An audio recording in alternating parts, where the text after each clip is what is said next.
చదివి వినిపిస్తా. ఇది 28/11/2014 28/11/2014 memo number 900.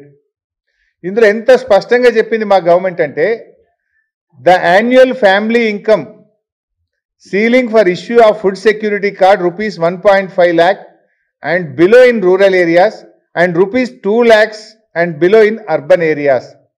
This decision has been taken keeping in view that through the outsourcing employees, low status of employees in private sector whose income is very low are not coming under the ambit of eligibility of food security cards, though they are deserving.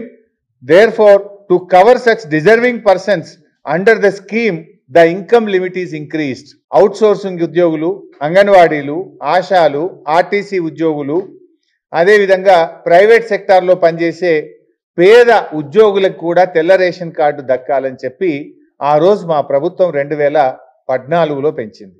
ఇవాళ 10 ఏళ్ళు అయింది కదా బైసాబ్.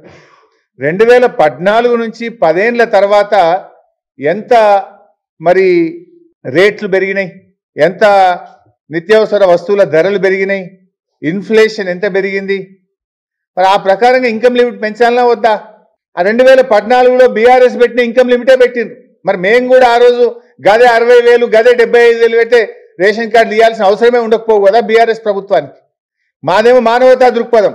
మేమేమో ఎంత ఎక్కువ మందికి కార్డులు ఇవ్వాలని మేము ఆలోచిస్తే, మీరేమో ఎంత ఎక్కువ మందికి కోత పెట్టాలని మీరు ఆలోచిస్తున్నారు.